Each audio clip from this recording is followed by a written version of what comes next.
So what is up, everyone? It is Revolution, aka Boi Projecc, JECCBoi, whatever you want to call it, and we're back with another episode of the Book and Through Live podcast. Normally, we do these podcasts in my room or in my basement back at home, but since I'm in Los Angeles, California right now, and I'm in the car with one of the bros, it's gonna be a quite special podcast, quite different and interesting podcast. So I guess John, let him know who we're dealing with. Let him know who you are and who you rep. Hey, I'm John, Rellik, South Projecc, JECCX, yeah, all that. That is me. Southwest. Yeah. There you go. So how are you today? I'm cool. Just enjoying these palm trees. I love palm trees, but we're just, heading to the mall and then heading to the shop. That's it. So, yep, this is my time to bond with John. It's only once in a blue moon that I'll ever get to see him. This is actually my first time seeing him in person because normally we've only been talking through the phone, through video chat. So, before we get to it, make sure you also do subscribe to this YouTube channel and don't forget to follow us on Spotify, Instagram, and Facebook at Ryvolutionary Works so that you don't miss out on any of our upcoming episodes. Go follow right now so you won't forget. Follow right now so you won't forget. That's right. And I guess with that, let's get to it. So, my big bro, South Projecc. What up? Oh, so, real quick, yeah, go ahead, just focus on the road, and I'll be the one to hold the mic for you. But real quick, just let the people know how you started Krump, when you started, and how it led you to here right now. So I started Krump back in 2005, 2006. It's funny because I used to try and clown dance first, and I sing rides. So every time I would go to the skating rink, wrong lane, we would have little mini battles, whatever. And then I'm guessing like from there, people started trying to Krump, and then we started meeting other people and started going to different events throughout the years in the city. Then once we got bored with that, we started leaving the city, hitting different states, and the rest is a blur. Damn. So, okay, real quick, I also want to ask. So, right now it's JECCSouf and JECCBoi. Yeah.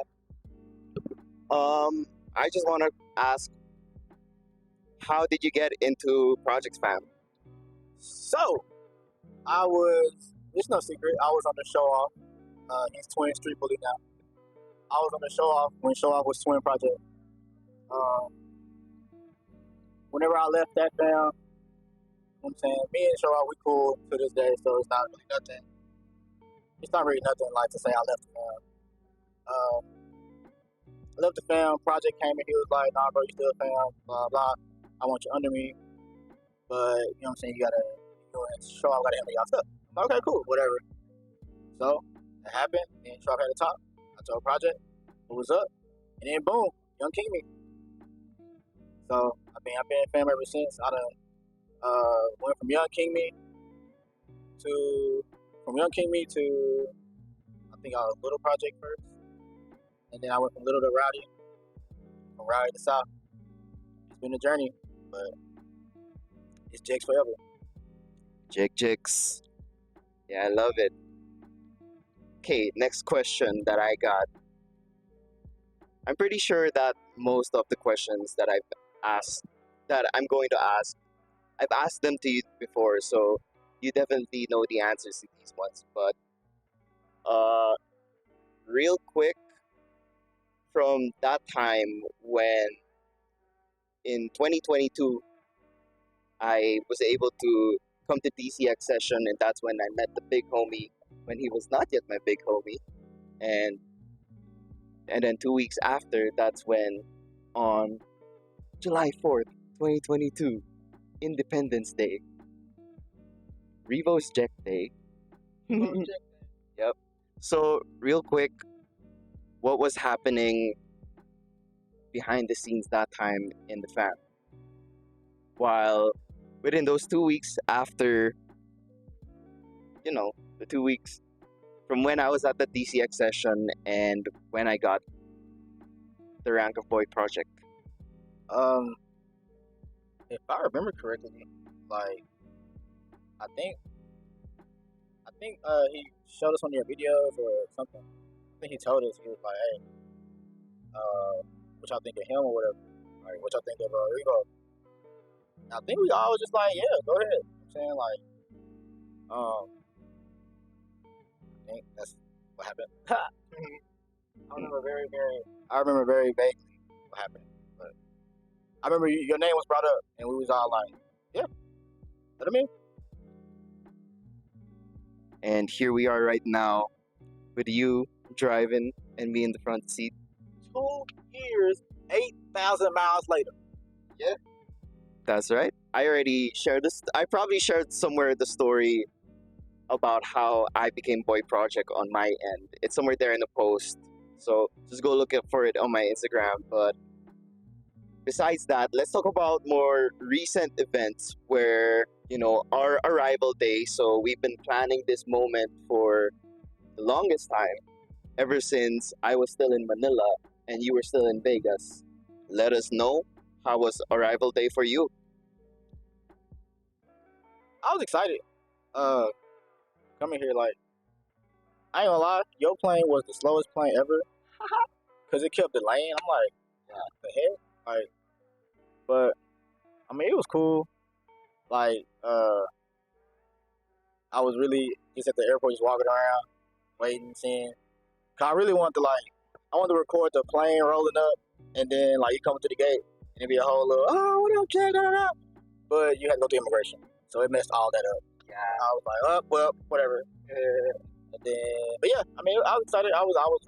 You know what I'm saying, been chatting over the phone, so I mean, it was pretty dope to finally meet you in person. You know what I'm saying? So yeah, it was cool. Yeah, I know immigration for me, like, honestly, it was long, but I won't lie. I tried to be as patient as possible. Like, I tried to keep my cool, but at least I'm finally free from that now. But for me, when I was on call with you, I was like, where is he? He could be up in the corner at any moment now. And then when I knew that you were at the coffee bean, that's when I put my phone away, and that's when I saw you. Yep. Oh, there he is. Yep. And for me, that's like an important moment for me because, like, I won't lie, the time I already told you before, but the time the few days before I was gonna leave, like, I was crying. Yeah, I was crying. I had a moment where I was crying in my room. I had a moment where Dark Truth was praying over me, and I also cried. I also had a moment where before I got in the car, I said, "Wait, I need to do something." I ran back inside, went to my dog, and of course, I hugged her, and I also started crying. And she started licking the tears off my face. Yep. I just tried to be in the moment, that, like, letting my daughter, my fur daughter, be away from me for 3 months, and I'm leaving her to my family's hands. And then when I got in the plane, when I got in the car, that's when I was messaging you, and I said, like, I cried when I hugged my dogs goodbye.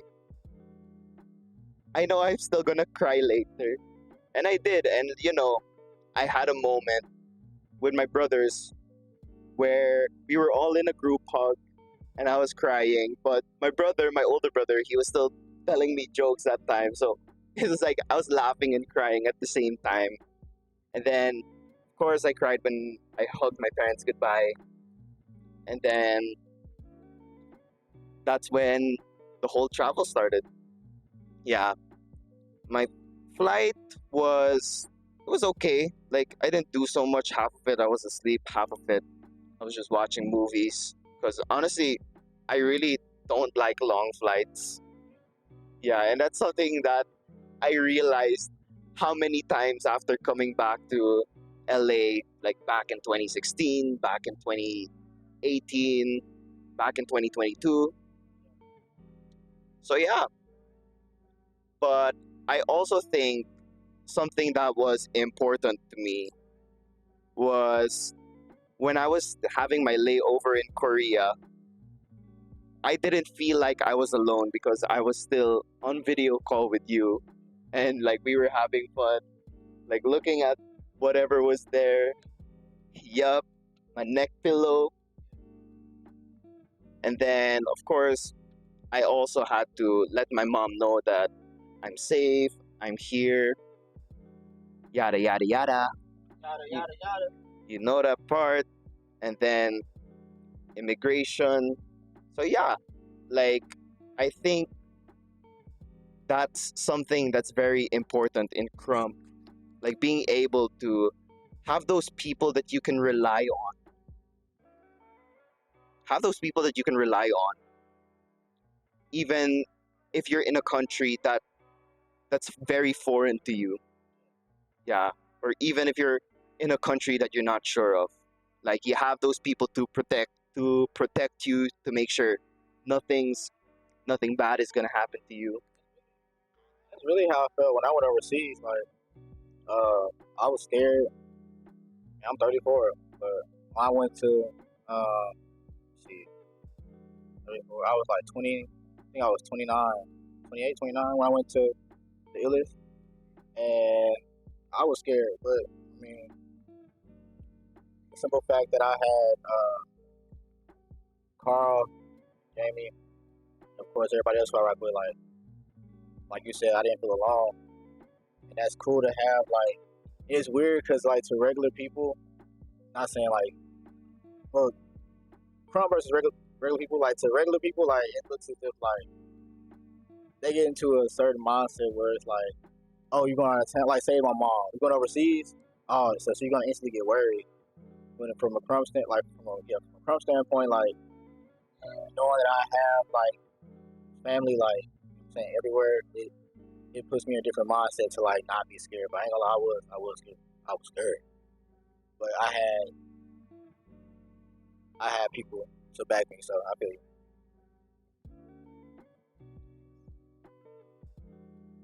So after which, I would say that for our not bad for our arrival day, because after meeting up, me and you, and then also Young picking us up and bringing us to the place, and then we were able to also, you know, the place, the hideout, the cave. We were able to also take him to work. Shouts to Young, by the way. Yeah, yeah, yeah. And then afterwards, we were also able to go out with Chanel Girl PM for lunch, and with Easy, Ruck Baby, and her brother Jay. But I think it was cool also that when we were labbing, it was like we already knew somewhat what we can do right away. Like, sure, we can still work on it. Sure, it's a work in progress, but there's something right there, that type of chemistry. And I think that's also important because, you know, there are people, and I've had moments like this where I felt like I was all alone in the tournament. Yeah, you know, and this was back in 2022, Book Talk Krump Clash. So basically that time, I showed up at the tournament, but I drove there by myself because it was I was kind of coming back from I was kind of coming back to being active in Krump tournaments again. But I see like everyone there is with their little homies and with their big homies and they're complete as a fam. But meanwhile, me, I'm the only street boss and I'm the only Jack that's there. So, I've had moments like that, but I think it's also important for you guys to be able to communicate. And this is something that I also teach my little homies that, you know, as simple as communication, you won't be alone. How about you? What do you have to make of our lab that afternoon? I mean, like you said, like it was already chemistry there, so uh, it was like we been dancing together. So I mean, that was cool. It's a good thing to like. I always like to see, not only like hear people's perspectives, but I like to see in person like different ways. I really be interested in like seeing how everybody in the film moves as a Jack in their own way. Like it's interesting because we're all the same, but we're all like different. So I mean, I just be inspired by seeing if I do something one way, how would you do it, and how would somebody else do it, how would somebody else do it in the film, and it's just crazy to me because like we all have this connection uh, from different parts of the world. Like yeah, it was fun. It was fun. Finally getting the session with you was cool. I know we've been talking about that for a moment. Uh, yeah, it was live. It was real live. Nice, nice, nice. So I guess next after that, after we went for our drive-through for dinner, we also got to session with JECCDo's, Young PM, and with Bless. Yeah. So, you know, of course, both of us Krumpers coming from different environments, you coming from the South and now currently staying in the Las Vegas, Nevada movement, and me coming from, I would say, Armory fam, which is in Makati, BGC, or Bonifacio Global City. Yeah, where that MC Home Depot that you always see. What is it like for you traveling and flying to a movement that is different from yours? I mean, um, once again, like I like embracing different cultures. I like seeing how people move. So like, I mean, I'm already knowing like being in the South for the longest, like I already know like it's gonna be a certain way I move out there. And that's what I'm used to. So coming here, so moving out west, it's like, well, moving to the Vegas movement, it's like it's different because like not saying stuff work or don't work. It's just like they have a different way of seeing things. Like it's which is not a bad thing, but it's cool. On the flip side, it's cool because like certain stuff I know I do that I know I picked up from like the Mecca or the West, whatever. Uh, they understand it versus people in the South. Like people in the South may be like some people out there may not have some of the knowledge I have, so I do things that they don't really understand. So I don't. I'm saying feedback from it or no reaction. Not that I'm looking for it, but it's just what people like perceive, whatever. But being out here, like I'm more understood, which makes me feel a little bit better because like I know I'm on the right track as far as like what I'm trying to say. I'm saying like it's understood. Okay, I'm speaking fluently. It's just not everybody understands. So it took for me to be here. Like I look at my footage, like follow me on Instagram underscore at underscore John John. Like you'll see like from the time, anytime before like October until after I moved to Vegas, you can see how different I started dancing. Like I moved here, I became more free. So yeah. That's cool. That's cool. I guess for me, coming from not just a completely different movement, but a completely different country, and I would say that environment-wise, there are similarities. Like, yes, we do also session by the street. Yes, we also do session in the parking lots. If we're lucky, we get the session in a closed gym, but that's only if we're lucky. Uh, so it definitely did remind me of my home session, but the difference is it was cold. It was cold. Like, I remember I was first dancing in my jacket, but it was a different type of cold because, you know, for example, when I sessioned in Japan, like, I had to first take off my jacket. I had to first take off my jacket, and then in my later on rounds, that's when I was wearing a sweater. Unlike here, it was like the more I did rounds, the more layers I had to take off. hmm So that's something that's very interesting.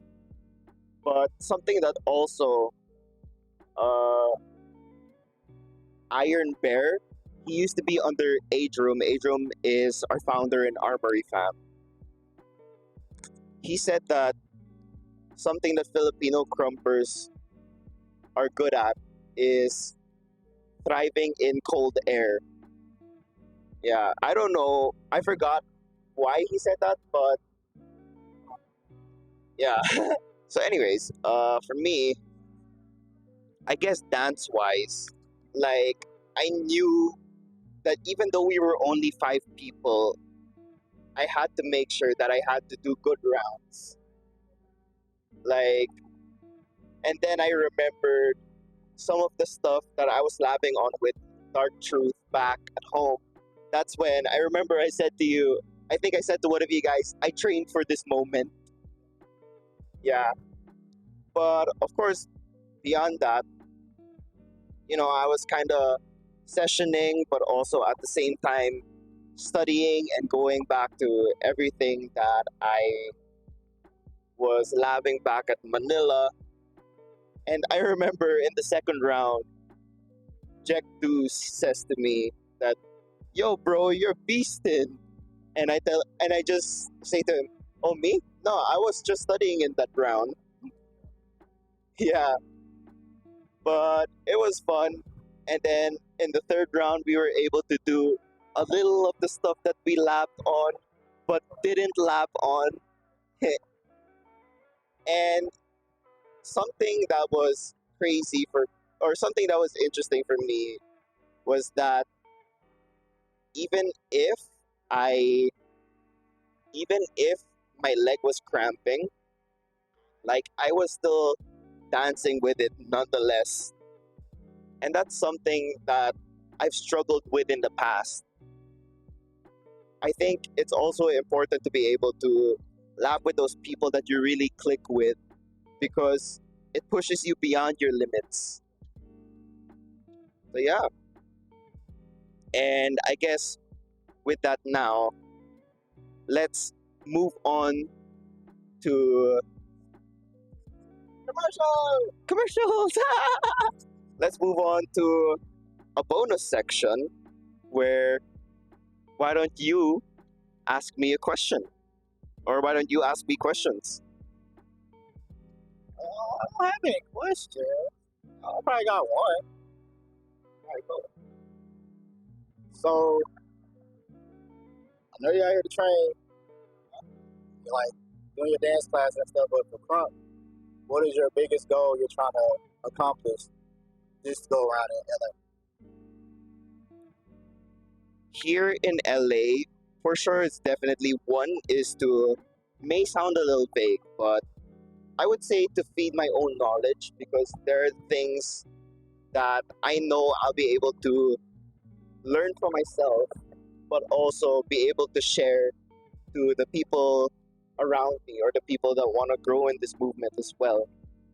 And that's something that, and that's a type of culture that I grew up with, like being able to be a student and be a teacher at the same time because the things that the things that the big homie teaches us, the things that Dark Truth teaches me, and the other Dark Truths, the things that Big Boss Torch teaches me, eventually we're gonna pass it down to the people, yeah, the people after us, or the people who will, yeah, exactly, the people who will follow after us. And that's why, like, before, when I was like in my high school team, Dance X, Savior School's Dance X, I would always be learning Krump from Twin Boss when he was still Junior Street Boss, and from Big Boss Torch, and from time to time Big Adrum. And that's when I also eventually met Dark Truth, so on and so forth. And the things they teach me is now stuff that I pass on to, for example, before I left, I did like a quick Krump 101 slash session with Twin Boss's dance company, which is called Made to Dance. And I guess for me right now, I want to be able. My biggest goal is I want to be able to learn as much so that I could bring it home back to Manila. But along with that, if I'm being honest, of course, in I've talked about it before with David Rowdy Slick, and I remember the first time that we had our fam lab. I remember you guys were talking about what if we got him into DCX, so on and so forth. Or I don't remember if that's exactly what you said, but that was like the topic of it. A fat hoe. I remember the next day I told him that maybe DCX becoming DCX could be a goal or is a goal that I could have in the future. But I also told him that time that I need to get things out of the way back in Manila before I go to LA again to start learning. And of course, for a start, you already know I've been making the posters. I'm not DCX yet, but as much as possible, I stand for their values and I stand for their values and I'm for the culture. That's what I have to say about my goals. So yeah. Real quick before we go down, tomorrow we're gonna be going to DCX Day. Yeah. Right across the Mm-hmm. street. DC spot. Oh. Yeah, we're right across the street. Bud is right over there. Oh, we should go say hi. That's where I came from. So you can get close to sure. We're gonna get from the mall and then we can go see Bud.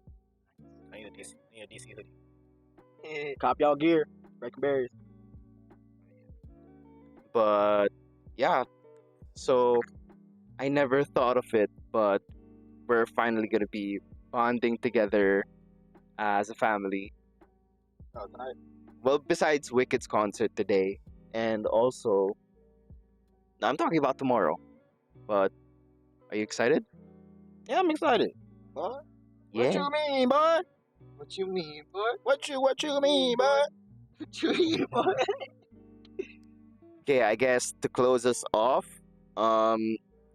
final message that you have for the viewers.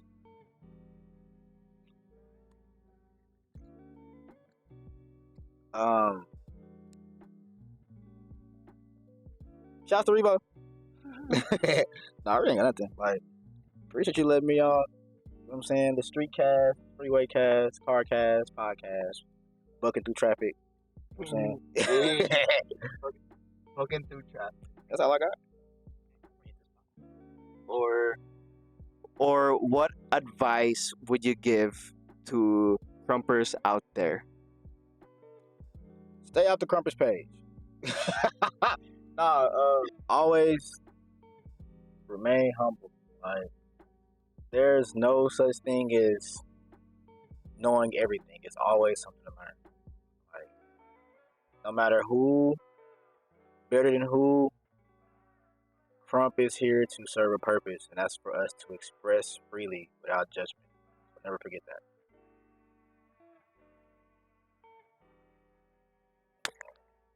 All that. That's all I got. And yeah, that has been our Bucking Through Traffic episode Cartcast with JECCSouf and JECCBoi. Thank you guys for tuning in. Make sure you do subscribe and follow us on our social media. And I guess with that, let's go for lunch. Let's go for lunch. Lunchtime. We got. Okay, we go to got bank. Low-key, when I saw the Chipotle, I now want Chipotle. Yeah, let's go.